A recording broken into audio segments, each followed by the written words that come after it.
Good evening, ladies and gentlemen. I'm Hassan Tamiragala. On behalf of Sunshine Holdings PLC, I would like to welcome each and every one of you to our first quarter results webinar for financial year 2027. So, to start things off, few housekeeping announcements as usual. So this webinar will be recorded and then later uploaded to our IR website as well as the CSE website along with this investor presentation. So during the presentation, all participants will be muted. And during the Q&A session, you can use the raise hand option. I'll unmute and you can ask your questions accordingly. If not, you can use the Q&A function to type in your questions as well. So similar to previous quarters, we'll start with a few corporate announcements for the quarter, then move on to group highlights. Then we'll deep dive into each of the business segments to understand what has happened during the quarter. Then we'll end the session with a Q&A. So before we start things off, let me first introduce my team. So we have Mr. Shyam Satasya, who is the Group CEO. We have Ms. Arunadipti Kumar, Group CFO. We have Mr. Eranga Ilangasinghe, who is the Sector Financial Controller for Sunshine Healthcare. And we have Mr. Shafraz Anwar, who is the Sector Financial Controller for Consumer. So with that, I'll move on to corporate announcement. So there's one announcement during this quarter, which is Sunshine Healthcare Lanka, which is a subsidiary of Sunshine Holdings PLC, entered into a 50-50 joint venture partnership with Zydus Life Sciences. Zydus Life Sciences is one of the leading players in the Sri Lankan market, actually the number 2 player right now, who has over 3 decades of experience being in the Sri Lankan market and one of the long-standing principles of Sunshine Pharmaceuticals. So Sunshine Healthcare has partnered up with Zydus Life Sciences to put up a OSD manufacturing plant here in Corona BOI zone, which has about estimated cost of $20 million. So this project comes on the back of group's view to further strengthen the Sri Lankan local manufacturing capabilities, as well as to generate more employment within the country as well. So the expected timeline for this facility would be calendar year 2028. So with that, I would like to hand over to Mr. Arunadipti Kumar, who will take you through the group performance. Thank you, Hasanta. Good afternoon, ladies and gentlemen. Let me take you through the group financial performance, for the period ended 30th June or the first quarter of the financial year 26-27. Happy to note that overall, Sunshine recorded a revenue growth of 16.6%, which comes to about 18.5 billion revenue. Overall, all sectors, we have 3 sectors: healthcare, consumer, and agriculture business.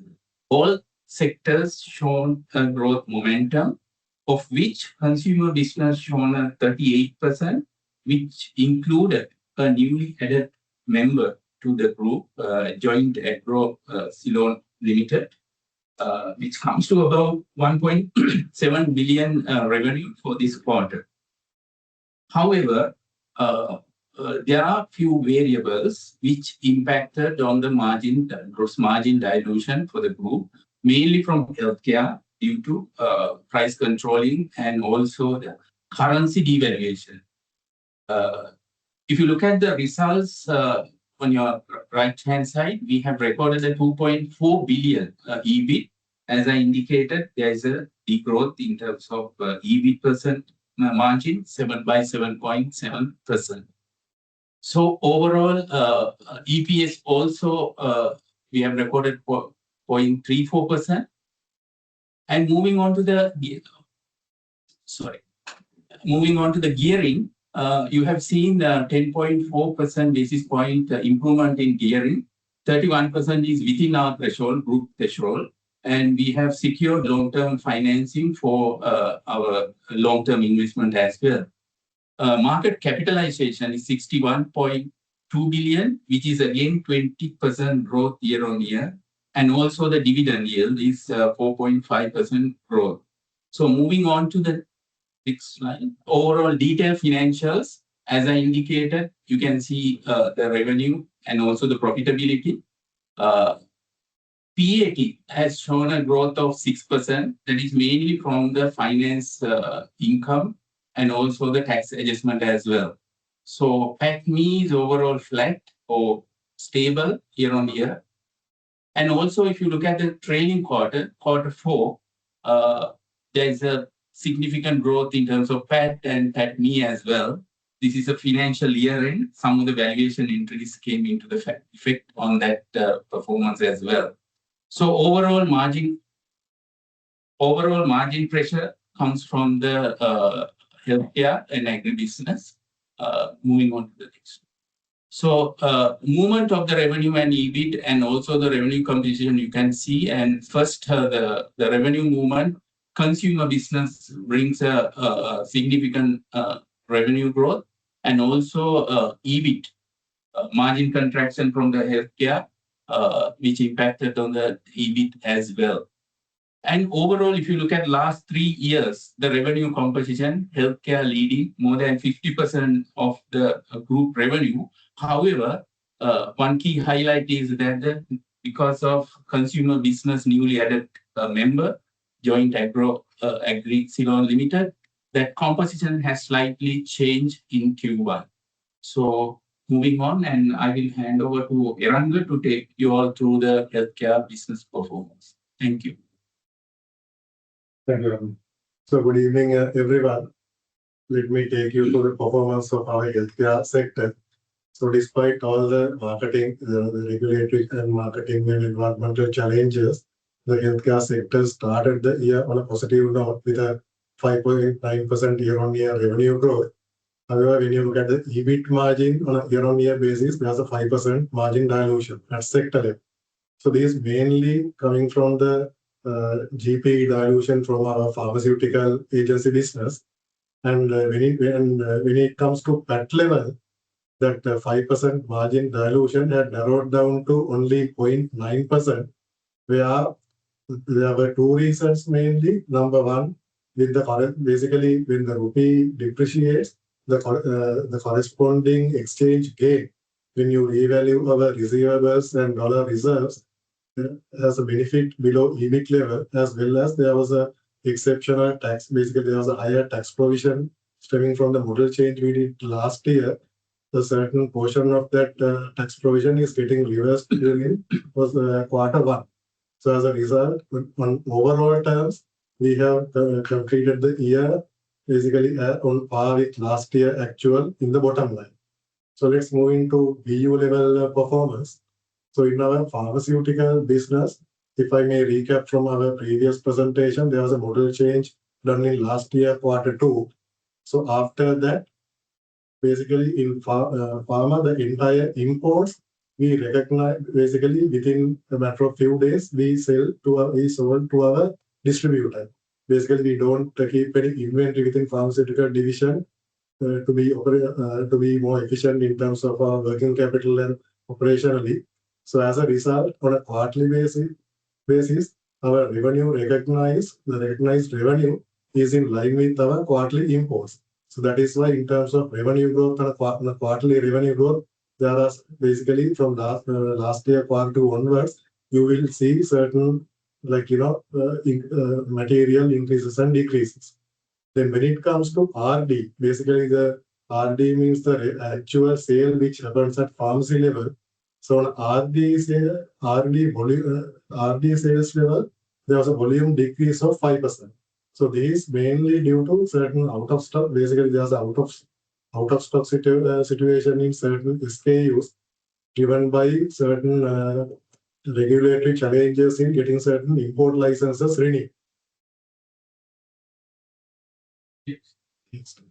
Basically, on top of the volume, 5% volume, what I call out of stock situation resulted in that volume decrease. On a year-on-year basis, on the pricing also, there was a 5% reduction at RD sales level due to the new pricing formula imposed by the government during last year's second half. So 5% each volume dip as well as the price decrease resulted in a 10% year-on-year revenue decline at the distribution segment. So moving into medical devices managed to put up a strong 8% revenue increase on a year-on-year basis. The 7% decrease versus last year same quarter, the previous quarter, is due to last year quarter had some exceptional tender sales during the fourth quarter, and this is one of the segment which is not getting mainly impacted by the price controls. However, we did not think at large, we did not increase our prices to be competitive with the to be competitive in the market. Therefore, this 8% revenue increase is mainly stemming from the volume increase. So moving into the manufacturing segment, there was a year-on-year 20% revenue growth, mainly in line with our increase in the government purchase order which we secured last year, and the NDI capacity utilization also remains at 76%. Then moving into my final segment, which is the retail segment. Now, if I may start with the availability at the bottom, the availability, basically the out of stock situation which I explained with the importer, basically is getting reflected in the retail. Basically, the availability stands at 94%, resulted in a 6% reduction in the bill count. And however, there was a 4% increase in the average basket value, mainly coming from our wellness segment. So overall, this resulted in a 3 to 3% revenue decline on a year-on-year and quarterly basis. So overall, that is the summary of the healthcare sector, and I'll hand over to Shafraz to take you through the consumer sector. Thank you, Eranga, and good afternoon, everyone. So I'll quickly take you through the highlights of the consumer sector. So from a consumer sector perspective, there are three categories: tea and confectionery from the consumer brands, and then two export business, tea exports and spice exports. For the quarter one, the consumer business was able to deliver a growth of 38%, and this is largely coming with the acquisition or the consolidation of our new acquisition that we did in Joint Agri Ceylon Limited. So without that, the organic growth of the consumer sector stands at about 2.1%, which is also largely driven by the consumer brands business, while we had few challenges in the export business for quarter one. From a profit perspective, if you also see the EBIT margin and the PAT margin in terms of profitability has improved, which is also a reason which is coming due to the consolidation of Joint Agri, which is also coming with a higher profitability business.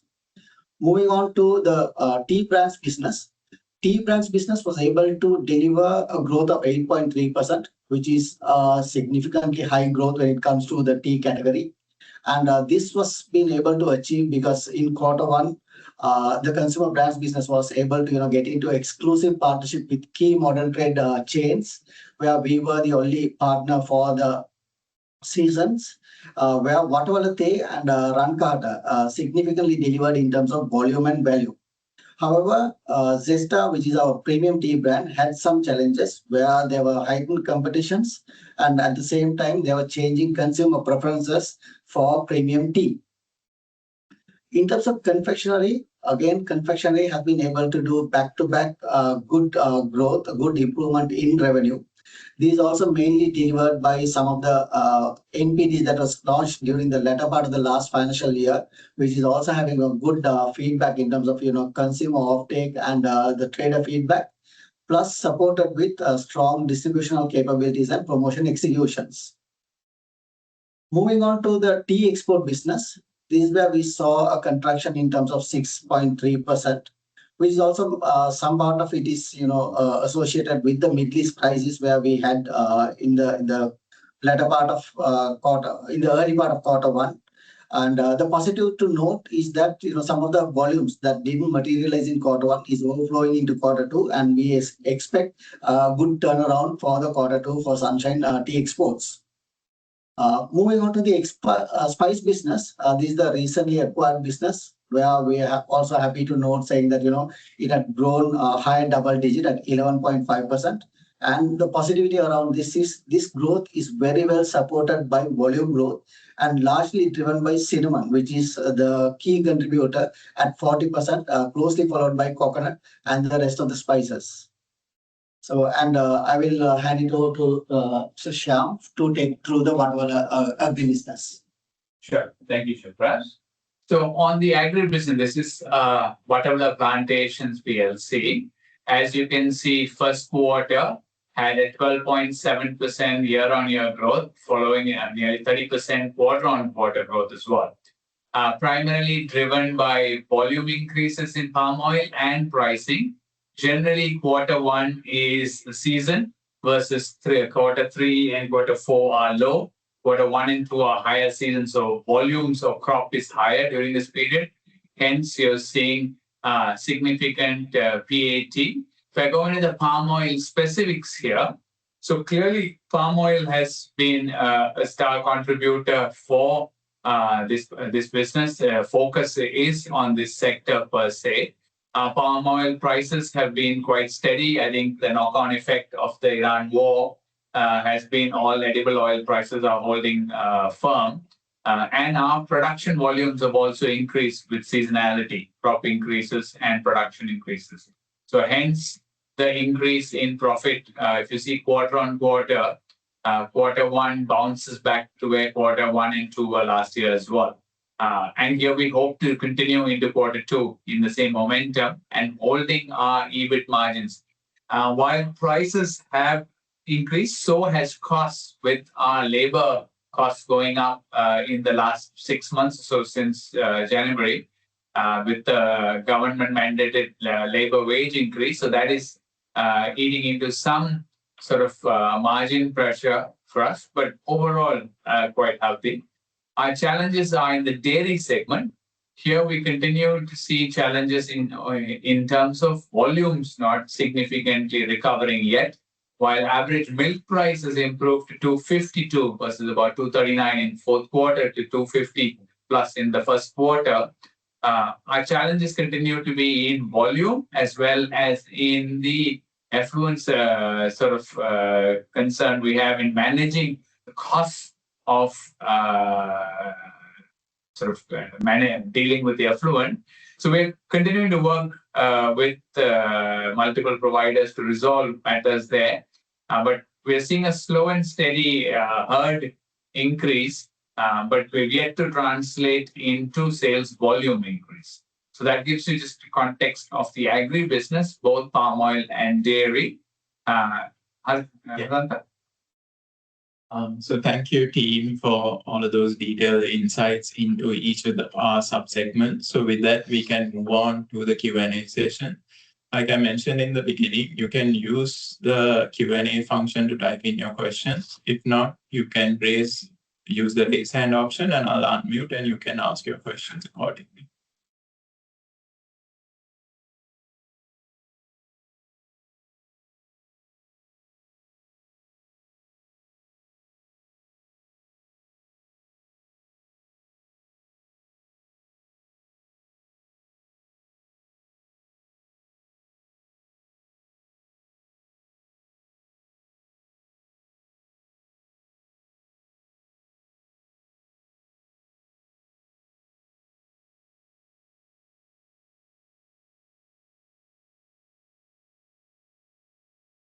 So while that's loading, I can share some, I know there will be context for the NMRA pricing matter on healthcare.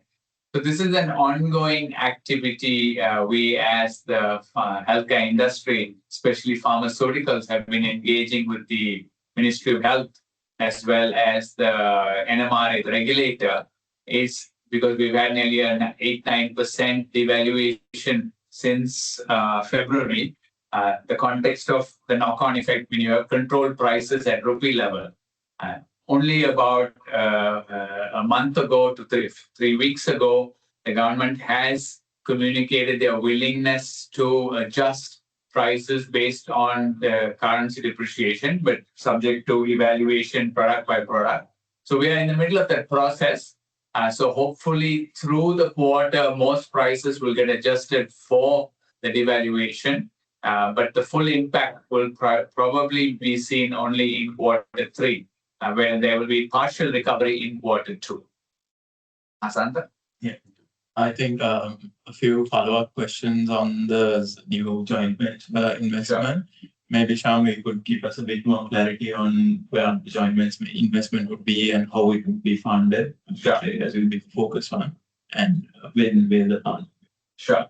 So as we publicly announced, we've just done the foundation sort of stone per se for this greenfield investment. It's a $20 million investment in pharmaceutical manufacturing, primarily catering to the private domestic market, and thereafter for government and exports. Initially, it will be a joint venture between both parties, both Zydus, who is the international pharma manufacturer, and Sunshine Healthcare, domestic partner per se. Funded by equity, primarily by both partners, and thereafter debt. We see opportunity in significant products being locally manufactured going forward, and this will continue to be, I think, a long-term trend in Sri Lanka. So Zydus was keen, as you heard, they've been in this market for 30 plus years. So this is an evolution of the journey to domestically manufacturing. Domestic manufacturing attractiveness has improved with better technology, costs in the region being similar. We'll continue to engage to ensure that we have these advantages, because we will need these if we are to export. So that's the baseline for pharma manufacturing. Thank you, Shyam. One question from Puga on the effective tax rate. Maybe you can shed some light into this. How has the change in the model affected the tax rate, and where do you expect the effective tax rate to settle in the medium term for Sun? Yeah, basically for Sunshine Holding group level, tax rate implication or the effective tax rate is the matter mainly because of the withholding tax. There is an adjustment to the tax expense line. The intercompany withholding tax on intercompany dividends has considered to be an expense for the group level. That's the main reason for tax rate effect. You can't get the effective tax rate from the consolidated level. Whereas the model changes happen at the healthcare level, but legal entity perspective, the relevant legal entity has to pay the taxes for that particular financial year. That is for the last financial year on the transaction happened with the company. Thank you. Thank you. Question for you, Shafraz. They would like to know what would the consumer sector EBIT and PAT would be if JPC was excluded. So the PAT would be, if JPC was excluded, it's about 3.1%. And with JPC, it is going up to 3.8. So that's the mix improvement that the new acquisition is bringing in.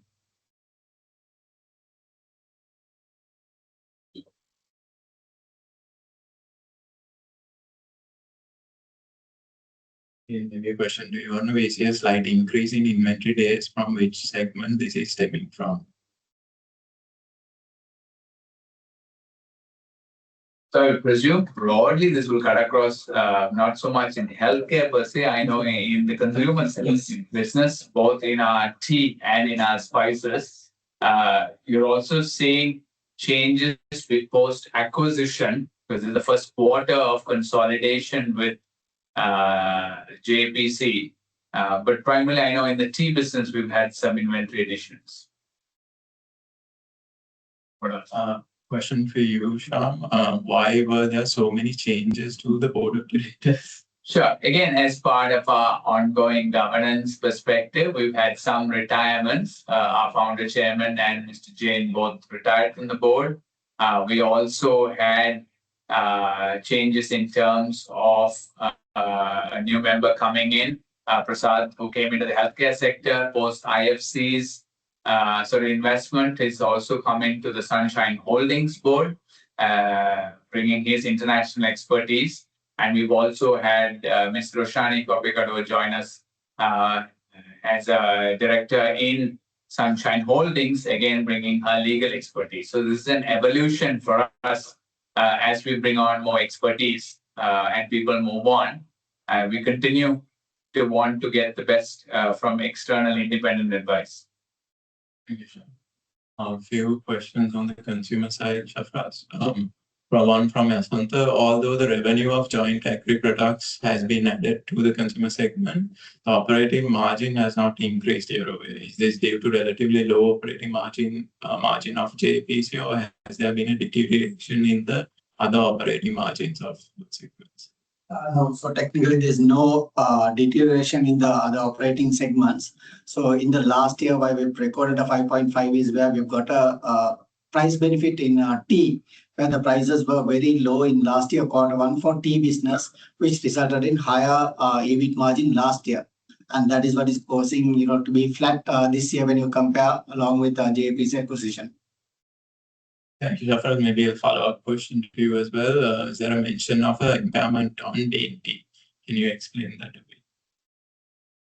The goodwill impairment on the Dainty acquisition, we took the final one in the quarter, right? Yes. So we've taken the final impairment in the last year financial year end. So there's no more goodwill in the business. Thank you, Shafraz.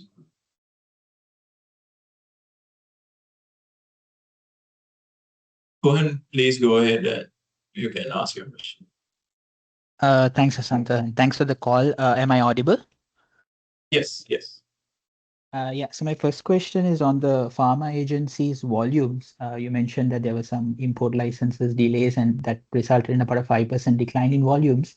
How has that trended post the quarter, and are you seeing a recovery in volumes now, and in general about demand for pharmaceuticals? Do you see still weaker demand there, or are you seeing a recovery in that space? Sure. And I have a So, follow-up question on the consumer business as well. Just on the price, I see that you all have been able to increase market share within the branded tea segment there, and also within the confectionery business. You mentioned that there were some new product launches as well. But within the branded tea segment in particular, was the market share increase coming from a lack of product availability from some of the consumers or some of the competitors? Or was it more from the way you handled the cost increases and the price increases? Those are the two questions. Thanks. So, Kohan, I'll take the question on pharma revenue. Now, basically, following the model change, our revenue is a factor of our imports. So, in quarter one and last year, Q2, there was basically that depends on the import schedule. Now, you will see in Q2 of the current year, there will be a material increase versus Q1. So in terms of secondary volumes, yes, basically by Q1 there was certain impact on certain products that went out of stock due to delays in approving getting the import licenses getting approved. So there was a delay, but when we get the import license, the corresponding importation will hit my second and third quarter. So on the follow-up question on branded tea, yes, we've been able to gain market share continuously, and then on an average quarter, it's 49.4. So this technically coming through, greater and better execution. We've been able to gain mainly from competition. It is nothing to saying that, the competition was out of stock. At the same time, compared to last year, like I said, there's also a cost increase in terms of, tea, where the market leader, we had to move on first. And now we see a lot of competition is following up. And then we are coming to the same back. But one positive thing to note is in the last month, we've also achieved a 50%, which is the first time achievement of a 50% market share, which is also, averaging our quarter to 49.4. Kohan, I hope that answers your questions. Are there any? Yes, Asanta. Thank you. Thanks a lot. A question from Diksha. Just again, a bit of clarity on the NMR pricing revision. Yeah, so overall, what's happened is broadly the NMRA has been reviewing international reference pricing, so pricing of products, especially from the country of origin. India, Pakistan, Bangladesh are our primary sort of pharma import countries. So referring back and cross-referring with prices across on the same molecule without considering brand per se. So part of the import license delay is to do with pricing, right? Because they've started enforcing pricing during the import license renewal. So this has led to multiple negotiations between the importer, manufacturer, and the regulator, causing delays. The government or the NMRA has broadly been quite strong on insisting on lowering of pricing for like to like molecules per se, which is just cycling through. At the same time, the industry has faced the devaluation. So you're looking at two opposing sort of forces at the same time. They have accepted the need for devaluation adjustment. We are filing in product-wise for adjustments, but some of the pricing was unviable for the manufacturers. Hence, the market also had significant out of stock of particular brands during the quarter. Hopefully, that will resolve into the next quarter as some of that devaluation adjustment comes through. Thank you, Shyam. So if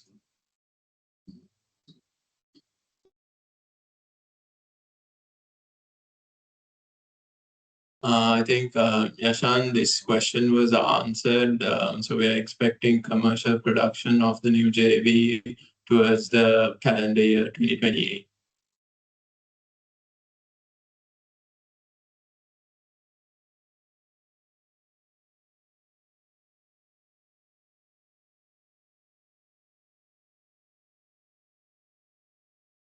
Okay. Thank you very much. Thank you to everyone being on the call. And we'll upload our investor presentation and the rest of the information on the website. So thank you. Thank you all for joining.